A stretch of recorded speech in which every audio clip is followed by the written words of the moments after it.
The wind didn't howl on Alter 9. There was no wind. No air. Just the grinding silence of a dead moon circling a forgotten gas giant, its orbit lit by the bruised glow of a dying sun. The algae fields pulsed beneath thin glass domes, emerald veins in a gray desert. And in one of them, a man knelt with hands stained green. Commander Rian Salas had not spoken in 6 years. Not since the tribunal. Not since the ban. Not since he was labeled the Black Hour. His right arm, a sleek, matte black prosthetic, clenched as he plucked another algae strand and dropped it into the filtration tray. The mechanical fingers clicked.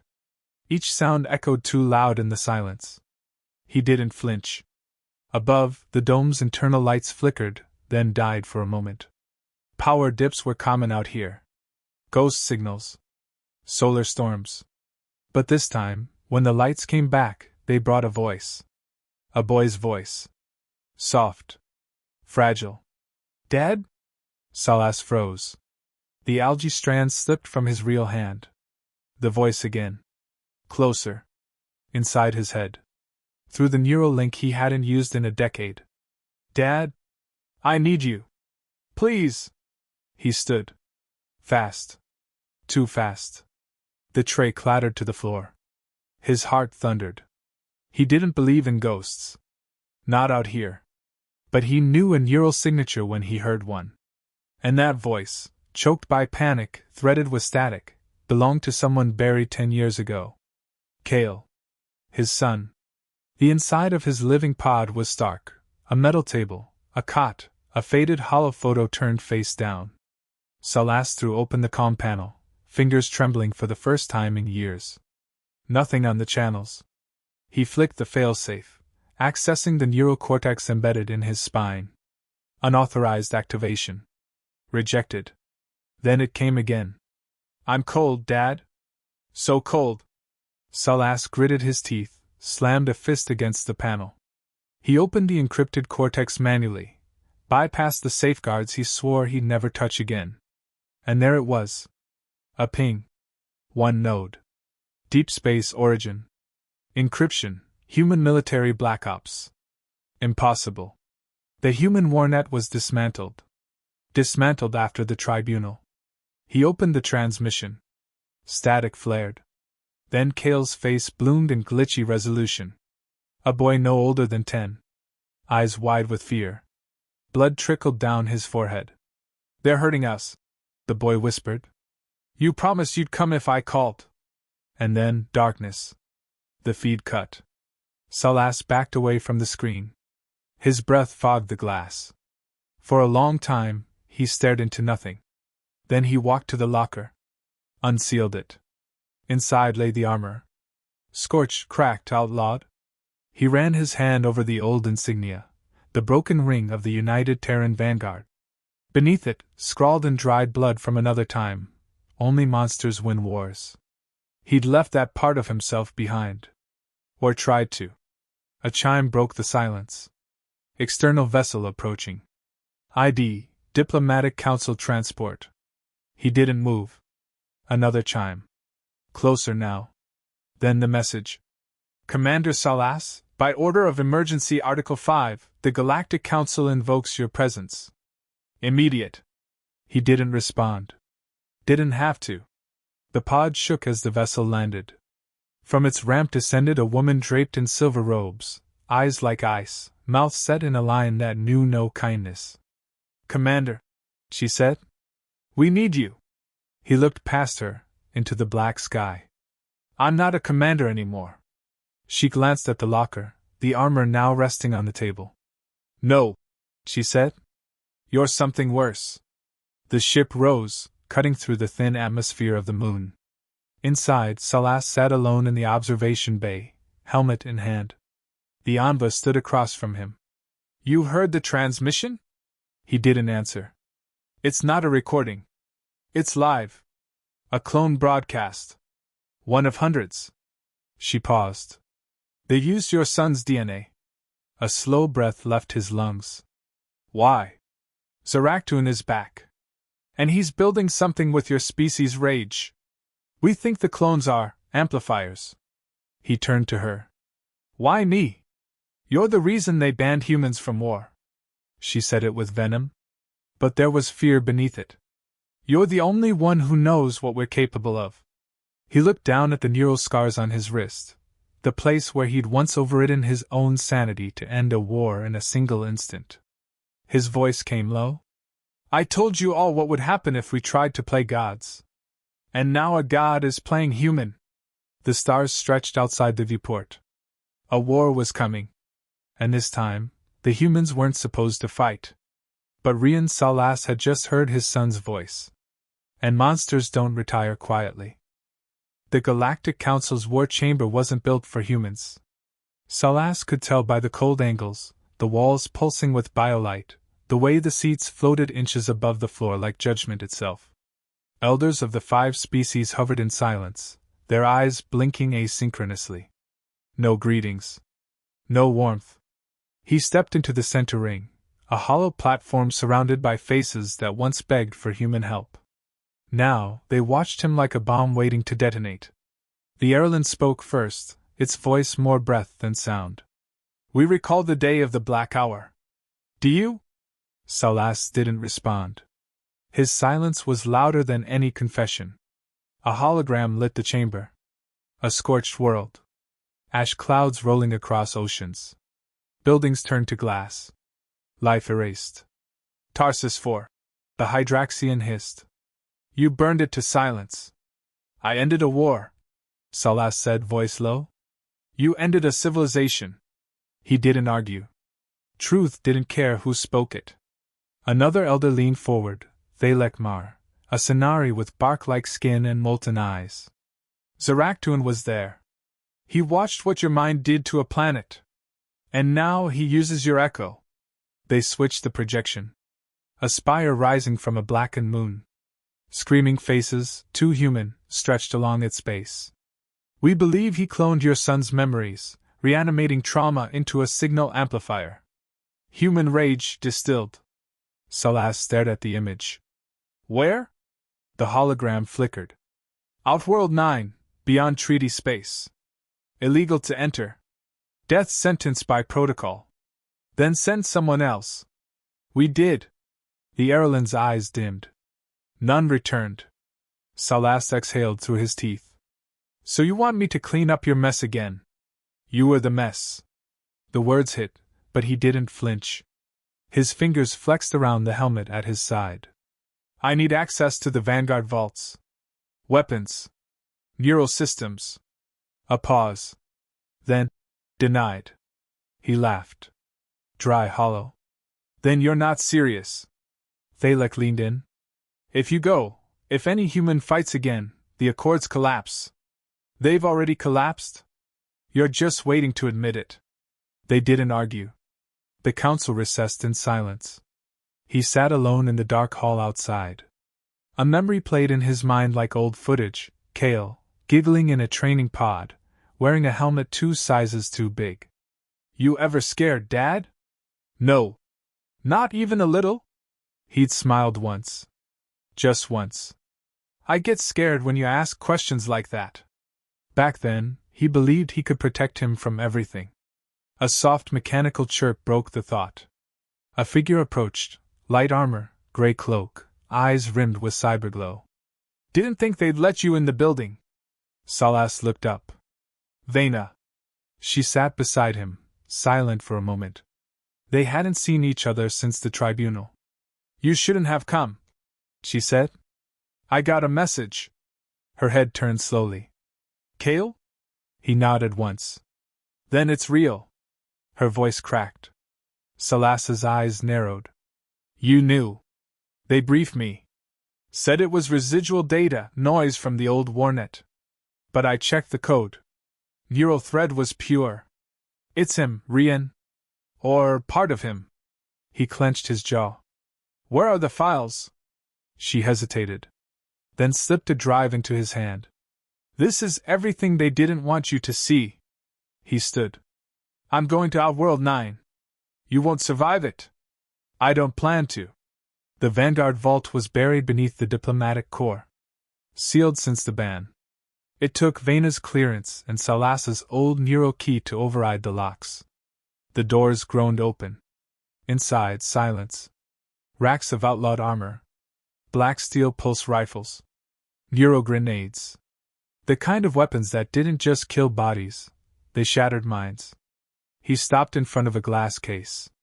His old combat suit. Burnt into legend. Infamy wrapped in alloy. He ran a hand over the chest plate. Dried blood still crusted the ridges. They were right to fear us, Vena said behind him. He turned. We weren't built for peace. No, she agreed. But we learned it. And that scared them more. He suited up. The armor hissed as it sealed around him. Systems lit green. His heartbeat synced with the AI core. Last time you wore that, she said, the galaxy changed. He looked at her. This time, he said, I changed it back. The transport they gave him was bare bones. No escort. No weapons authorization. Just coordinates and a one-way flight. He sat in the cockpit, helmet in his lap. The AI blinked to life. Destination, Outworld 9. Clearance override, human exception code. The ship shuddered as it punched into subspace. Behind him, the stars vanished. Ahead, only darkness. Outworld 9 appeared like a bruise on the galaxy. No satellites. No beacons. Just a blackened moon orbiting a dead star. His ship landed with a thud that echoed too long. He stepped out. The ground crunched, ash and bone. A spire rose in the distance. Twisted. Alive. Human faces melted into its base. Eyes blinked. Kale's voice whispered through the static. Don't leave me, Dad. Salas's heart twisted. He walked forward, rifle lowered. At the base of the spire, a door opened with a hiss. A figure stepped out, tall, in flowing robes of obsidian flesh, voice like a requiem sung backwards. Zarak'tun. Welcome, Salas. The hive mind purred. I kept him warm for you. Salas didn't speak. Not yet. Not until he saw what was left of his son, and what the galaxy had buried to survive peace. The door hissed shut behind him, swallowing the light. Inside, the spire pulsed with a low, organic hum, like a throat forever murmuring beneath the surface. The walls breathed. They were made of flesh. Not artificial, not grown, repurposed. Human. Skin, stretched thin across bone scaffolds, moved faintly as if reacting to his presence. Salas kept moving. His boots echoed on the floor, each step answered by the wet clicks of something watching. Then came the voice. You brought war to silence, Zarak'tun said. And silence became you. The corridor curved ahead, arching like a ribcage. Salas didn't reply. The rifle in his hand stayed low, but his fingers flexed around the trigger. I want to understand you, the voice continued. What is it like, to hold extinction in your hands and still weep afterward? Salas stopped. I didn't weep, he said. He turned the corner, and saw them. Rows of tubes, floor to ceiling. Inside, clones. Children. All of them. Kale. His throat closed. Some were sleeping. Others screamed in silence, mouths open underwater. Some stared blankly, eyes fogged with decay. Some looked at him, and smiled. Twisted. Wrong. Do you know what I built, Salas? Zarak'tun's voice slithered through the chamber. A weapon that bleeds without needing to fire. Pain made from love. Rage born of grief. Your grief. Salas stepped toward the closest tube. Kale's face. Exactly as he remembered. Freckles. That chipped front tooth. But the eyes dead? He pressed his palm to the glass. I buried him, he whispered. I saw the body. Zarak'tun answered gently. You saw what they let you see. Salas spun. What are you talking about? The wall behind him peeled open like a wound, revealing a chamber lined with data cores. Inside, a hologram flickered to life. Not Kale. Not a clone. A video, archived footage. The tribunal. The council. The vote. The ban. And then, another feed. A hidden one. The same council, days earlier. Salas's name.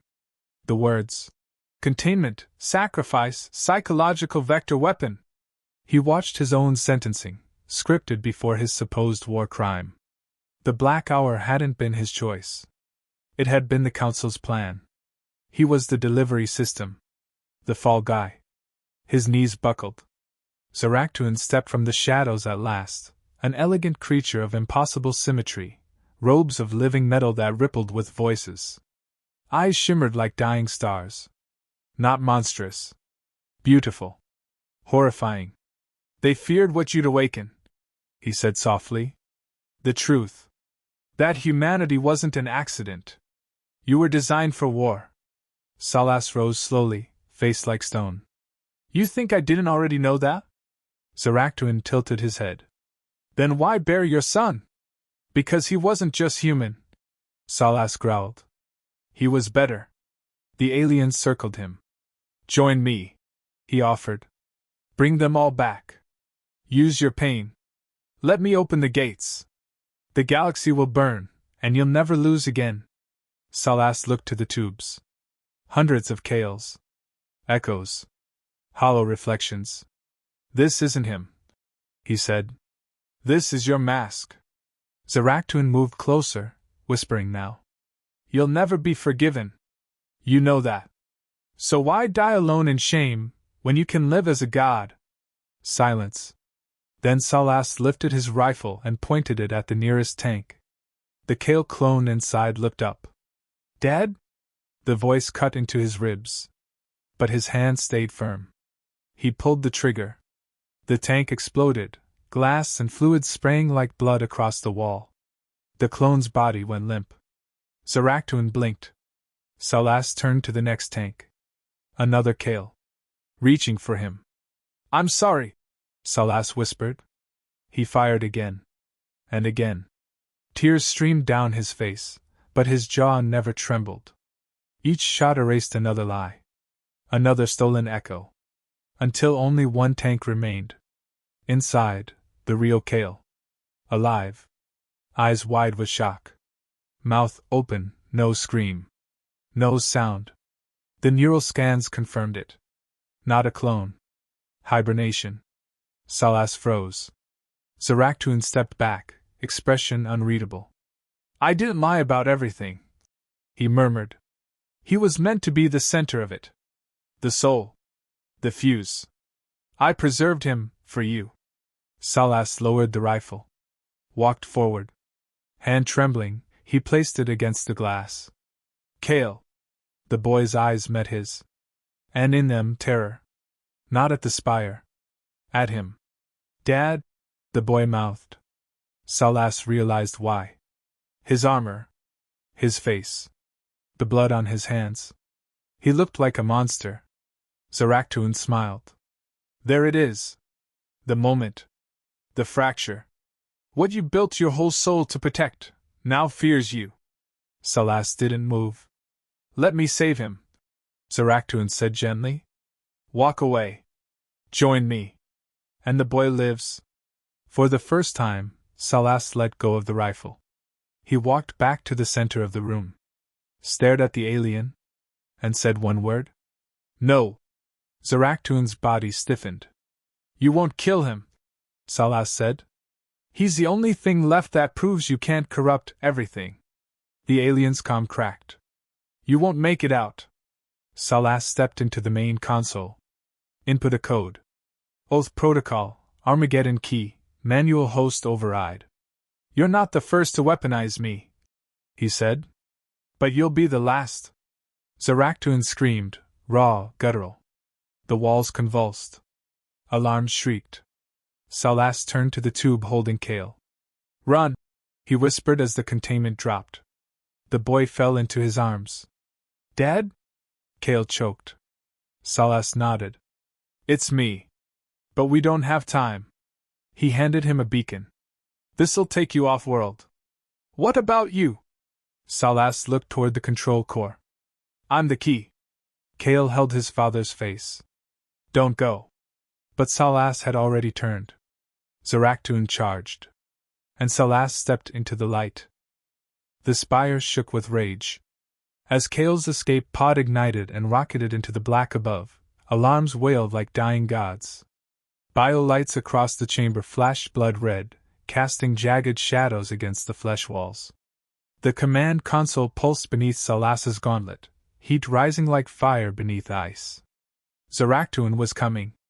Salas stood in the core of the spire now, its heart, its brain. Here reality bent.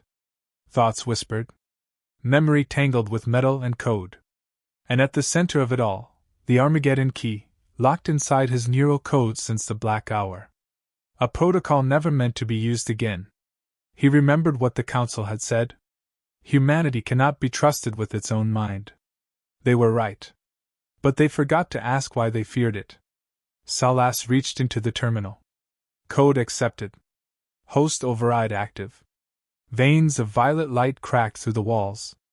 The spire began to hum, resonating with the rhythm of a dying star. Then, footsteps. Fluid, soft, confident. Zaraktoon entered, robes of obsidian rippling like liquid armor. His face was calm. Almost mournful. You had a son. You could have had a future. Salas didn't look at him. I did, he said. I gave it to him. The hive mind spread its arms. You would kill yourself, just to stop me? Salas turned. His face was calm. His voice steel. No. I'll kill myself, to stop what made you possible. Zaraktoon flinched. I'm not your enemy, the creature said. I'm your mirror. No, Salas said, stepping forward. You're a shadow cast by the worst of us. You feed on what we buried. He pressed the final node. Pain ripped through his body. Neural pathways scorched. The Armageddon key began rewriting his consciousness, turning his mind into a signal flare, a psychic weapon. His thoughts became code. Memory, ammunition. Zaraktoon lunged. Salas caught him midair, armored fist slamming into the alien's chest, driving him back. You made one mistake, Salas growled. Zaraktoon writhed. What? You thought we were the monsters. The spire split. The psychic detonation didn't make a sound, but across the planet, time seemed to stop. A pulse of thought, pure and violent, surged outward, ripping through the spire's neural architecture, severing Zaraktoon's hive mind from itself. He screamed, not with voice, but with essence. And then, silence. Above the moon, Kale watched from the escape pod as the spire fractured. A shockwave burst outward, silent in the void. No debris. No fire. Just a ripple of absence. Then, a message pinged on the pod's console. A pre-recorded transmission. From his father. Kale's fingers shook as he opened it. Salas appeared, helmet off. His face was calm. Eyes clear. Kale, if you're seeing this, then I did something stupid. But necessary. That's kind of a tradition in our bloodline, I guess. A weak smile. You don't have to forgive me. Not for the war. Not for the years I stayed away. Not even for what I just did. But I need you to remember, you were never a weapon. You were the reason I stopped fighting. And today, you're the reason I started again. Static flickered across the screen. The message was ending. I love you. And no matter what they say, humanity was never the danger. It was the fear of what we'd do if we loved hard enough. Final frame. A slow breath. They banned us from war because we win. No matter the cost. The screen went dark. Kale sat in silence. Then slowly, he began to cry. 3 days later. Council chamber, Galactic core. The council was quiet. News had spread. Zaraktoon was gone. His spire, destroyed. The psychic pulse had burned through 6 light minutes of data web, severing hive nodes across 3 systems. The war was over before it began. A human had done it. And he had died doing it. A hologram flickered on the central dais, Kale Salas, now standing before them. I don't want vengeance, he said. I want truth. You lied about my father. You lied about what happened at Tarsus 4. The Erelin elders shifted uncomfortably. You're too young to understand the burden. No, Kale said sharply. I understand it better than you ever will. My father wasn't a weapon. He was your shield. And you let the galaxy spit on his grave. The chamber fell silent. He stepped back. I'm not asking for revenge. I'm demanding remembrance. A year later. Memorial ring, above Earth's ruins. A single station drifted in orbit. Inside, a wall of names glowed softly. Below them, one name pulsed brighter than the rest. Rian Salas. Humanity's last weapon. The first to lay it down. Kale stood alone.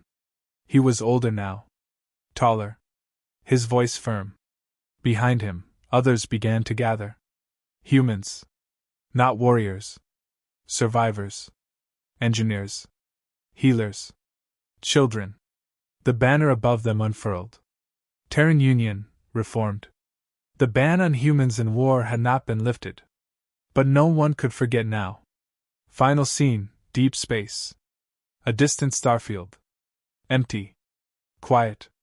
Then a spark. A signal. Weak, garbled. Salas's voice. If you're hearing this, then maybe I made it through. Or maybe this is just another ghost. The transmission crackled. But either way, remember this, humanity doesn't survive because it's the strongest. It survives because when all else fails, it remembers what it's fighting for. Fade to black.